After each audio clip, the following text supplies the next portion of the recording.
Phase 1B Rose back again with another video. Finally unlocked the Silvia Aero Spec 2002 edition, obviously manufactured by Nissan. Decided to make it a S plus vehicle given that I've had 2 cars per class so far for the Drift Pros, except for B class, because you don't even see that like on the Drift Pro playlist. You literally have to go play that like by yourself in a free roam. So I really don't worry too much about B class for real. I think the Nissan Skyline 1999 edition that I have will be fairly perfect for that. So that'll just stay where it's at. If I want another Nissan Skyline for a higher class, I'll build it for that. But yeah, man, I feel like I was getting some trash talk, so I decided I'd hit the slopes, attacking the downhill in broad daylight. And this is a pretty good area where I know no cars are. Sorry, was getting a call, but we're gonna put that on hold. Yeah, but I feel like I built the car pretty solid, and I like the way that it slides. Obviously, my RX-7 for the S Plus is probably the best build I have for basically any class. That's like the best drift car I got. But the more I like play around with this, the more I kind of like it and how it handles. Pretty solid handling, to say the least. I think the top speed is like 214. Because it's not fully upgraded in the S Plus. It's just barely enough to get it to S Plus. So yeah, higher top speed and just the point of a second as far as the 0 to 60, which is faster than my RX-7. So yeah, they pretty much kind of handled the same. I was experiencing a lot of spin outs though. Noticing that with my suspension I can't really go off the road too much. Going in the dirt definitely makes me spin, or like it kind of makes my car swing out, kind of like there. As soon as I hit the dirt, it causes my car to swing out more than it needs to. So it's really just getting used to not being in the dirt or being in the grass, maintaining my lines, even if I gotta start my drift slightly earlier.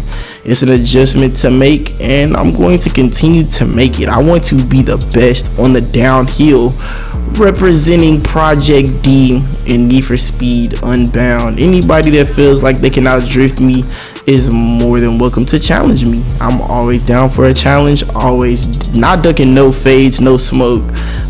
As far as racing, I have no racing builds built yet. Still I've put my all in the master and drift, so when I get tired of this, I'll put my all in the master and racing.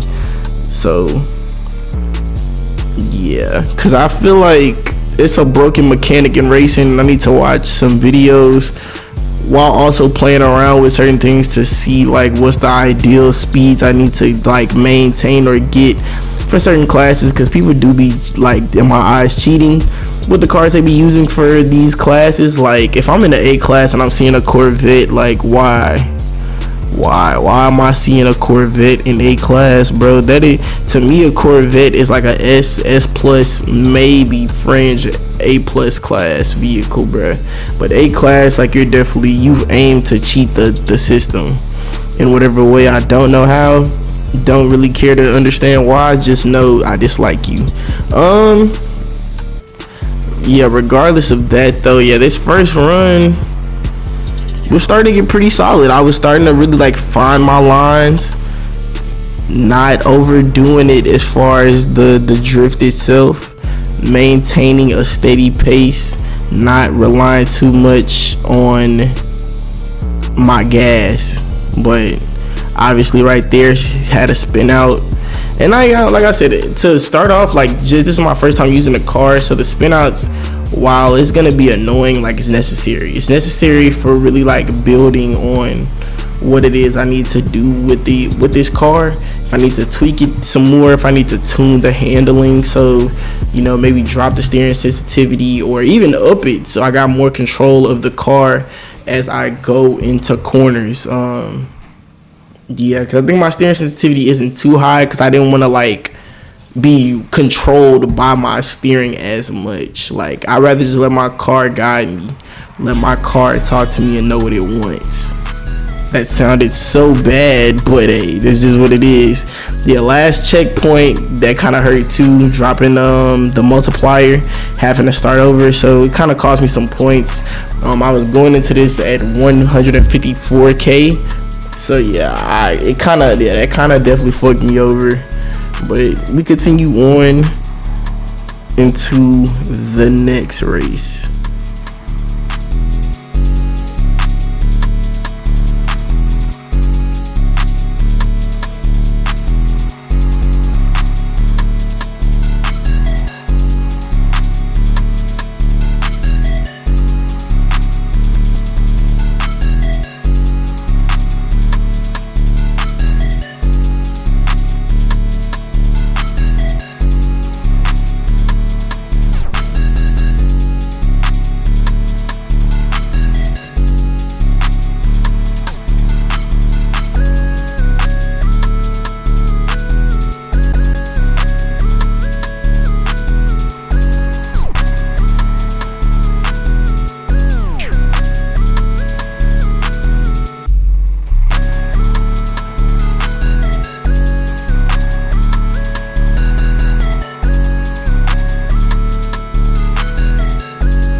So knowing that I could go for over 300k didn't sit right with me and my team, so they sent me back out. They sent me back out on the downhill and told me to kind of get it right with this one.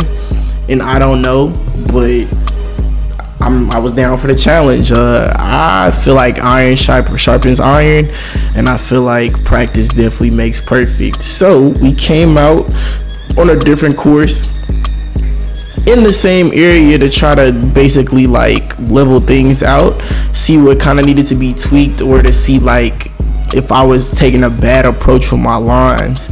So here to start off, I feel like I was getting pretty active in the downhill. Coming into the first corner pretty smooth. Obviously more traffic is out now, so it's almost like I gotta be smart with how I gotta do things, and that's just what it was gonna be. But yeah, multipliers steady going up. Again, as I see the car, I'm kind of trying to avoid it, and then I just said fuck it, just gonna get him out the way. Basic traffic laws, yeah, not a fan favorite with the police since I just wrecked somebody's car, but that's just kind of what it was. But getting back to it, getting my multiplier up and starting to chain little drifts together.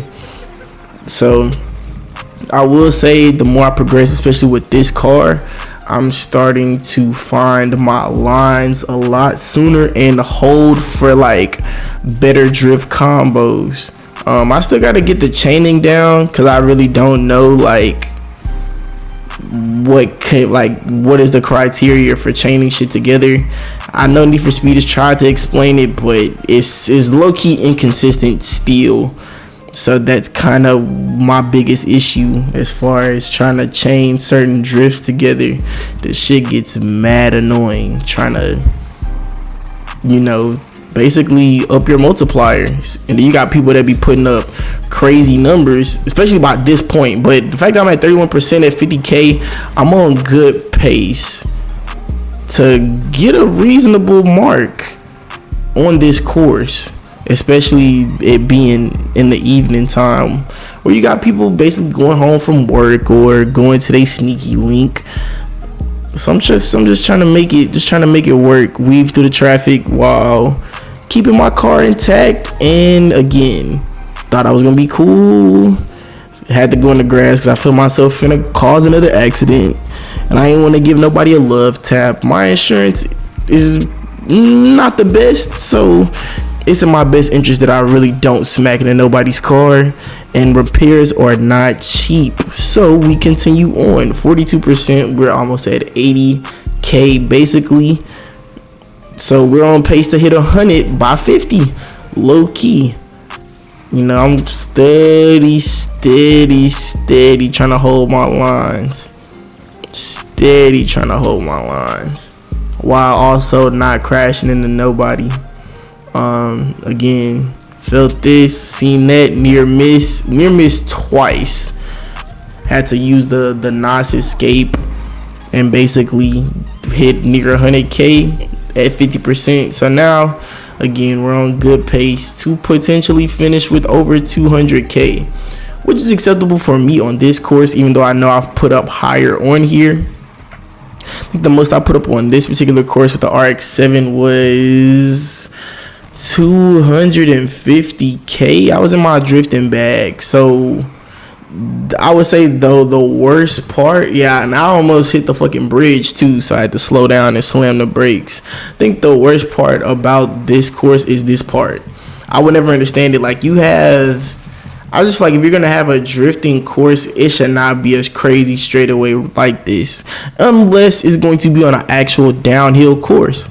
Like, I feel like Need for Speed developers gotta watch Initial D for real, because even the straightaways is not like, it would never be in the city. Like, this is a crazy straightaway to have. It'd be different if we was racing. Then I could accept this. I could accept this straightaway if we was racing, which I do think is something they should explore. Like, I feel like you should definitely incorporate a race with the Drift Pro parts, because I feel like it'll factor in another level of customization that players have to think about. Like, the Drift Pro events are cool though, don't get me wrong, I love to drift. Like, this has been the most fun I've had with this game, because when racing, it gets kind of toxic because people be, like I said, people be cheating the game and it doesn't get caught that much for real. So yeah, like, I just feel like you introduce class tiers and they still don't make sense. They still don't make sense with the cars you be seeing. I should not see a supercar in A class. I'm so sorry. I'm so sorry. Like that's ass to me. But getting back to it, again, spin out kind of affecting me. I'm 79% in, so it's like this is a Hail Mary to get 200K. So it's like towards the end of the race, I started underachieving a little bit, not gonna lie. A couple spin outs fucked me over. Catching the curb was definitely fucking me over, which was massively annoying. Now it seems like we're gonna kind of get back more so towards the hills.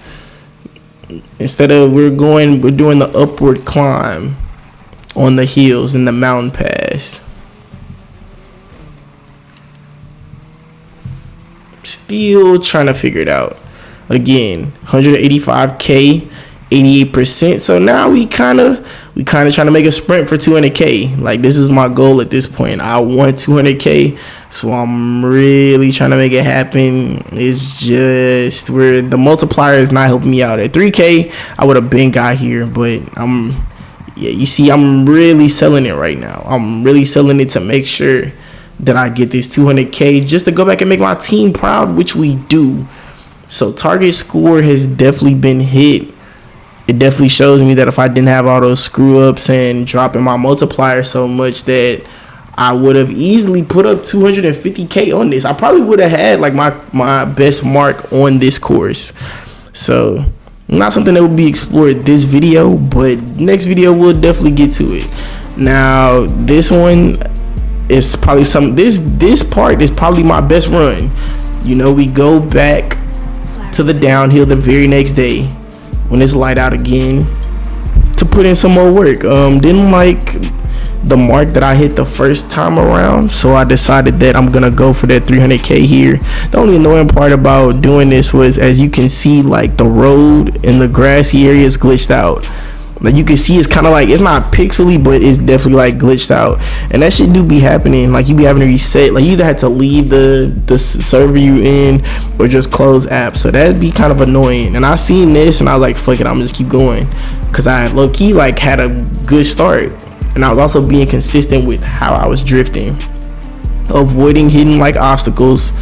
I mean, except for there taking out somebody's fence, but for the most part, I'm not overselling it when I'm doing my drifts. 11% in and we're already at 35K. So again, we're making some good time, making some good adjustments. And it's very solid, very solid. I'm hitting every corner. I'm hitting every corner aggressively, but still gentle enough to not spin out or overslide into something I don't need to slide into. That would have been the only time I crashed into something, but again, NOS saves all. When in doubt, NOS it out. And I'm just gonna let y'all see the greatness from, you know, from the rest of this to show you how locked in I was.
This is a melody.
So as you can see, I hit my mark, went over a little bit. I'm not gonna say I shattered it, because it was only 18,000 over the mark, but we did it. So subscribe, like the video, comment what you want to see next, and I will catch y'all next video.